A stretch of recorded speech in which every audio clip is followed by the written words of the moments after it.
Militer Myanmar melakukan kudeta pada negara tersebut tepat pada 1 Februari 2021 pagi dengan dipimpin oleh Panglima Militer Angkatan Darat Myanmar, Min Aung Hlaing.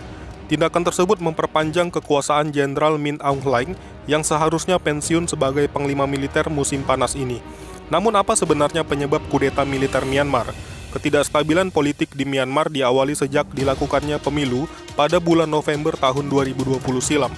Dan hasil pemilu tersebut dimenangkan dengan telak oleh partai petahana yang dipimpin oleh Aung San Suu Kyi, yaitu Partai NLD atau Partai Liga Nasional untuk Demokrasi, dan membuat Presiden U Win Min seharusnya dilantik untuk kembali berkuasa pada 1 Februari 2021.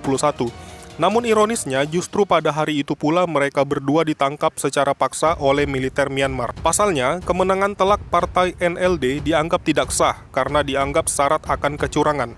Walaupun tuduhan militer Myanmar tersebut tidak terbukti karena pihak Badan Penyelenggara Pemilu Myanmar menyatakan tidak ada bukti kecurangan pada pemilu Myanmar.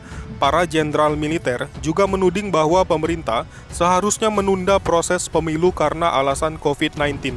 Dan gilanya, Tatmadaw, sebutan untuk militer Myanmar, menyatakan melalui saluran TV yang dikelola militer yaitu Myawaddy TV, mengatakan bahwa situasi darurat militer diberlakukan selama setahun sampai pemilu ulang yang adil kembali dilaksanakan.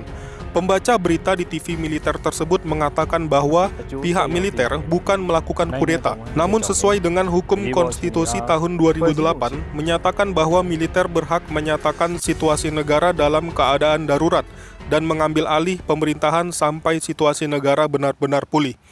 Militer juga menutup akses keluar masuk Myanmar seperti bandara, pelabuhan, menguasai dan memutus jaringan internet, bank, kegiatan bisnis, infrastruktur, dan jaringan televisi.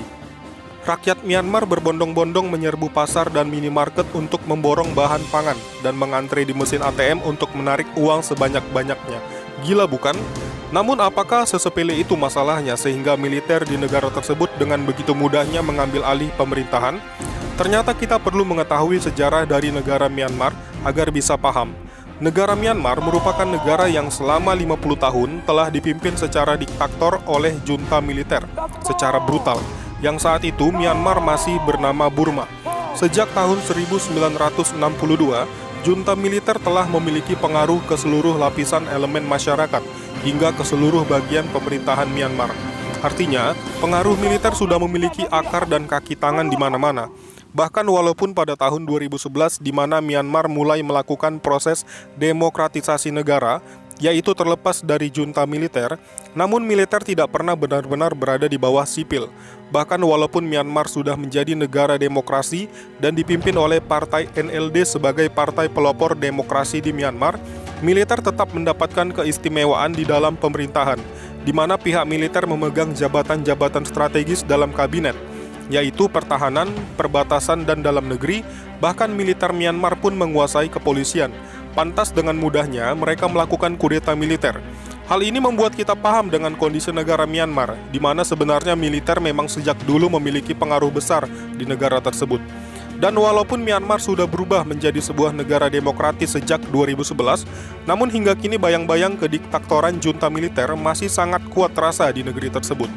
Sehingga begitu ada sedikit celah bagi militer untuk kembali bangkit dan berkuasa, mereka gampang saja mencari-cari alasan untuk melakukan kudeta militer di tengah situasi politik yang tidak stabil di negara tersebut. Padahal kita semua tahu, tidak ada negara yang tidak pernah memiliki situasi politik yang tidak stabil. Justru seharusnya ketika negara sedang kacau, disitulah tentara dan polisi hadir sebagai instrumen pemerintah dalam menjaga kondisi keamanan dan kestabilan negara. Dan herannya, masyarakat Myanmar pun masih ada yang memihak dan setuju akan aksi yang dilakukan oleh militer tersebut. Berbeda dengan negara Turki beberapa tahun silam, di mana ketika segelintir militer Turki ingin mengkudeta Presiden Erdogan, maka serentak rakyat Turki turun ke jalan untuk menentang aksi kudeta militer Turki tersebut, dan akhirnya Presiden Erdogan tetap berkuasa dan memimpin pemerintahan. Entahlah, apakah kudeta militer Myanmar ini akan berlangsung lama, mengingat banyak negara-negara yang mengecam akan aksi militer Myanmar ini mengkudeta pemerintahannya sendiri, bahkan memenjarakan kanselir dan presiden Myanmar yang sah.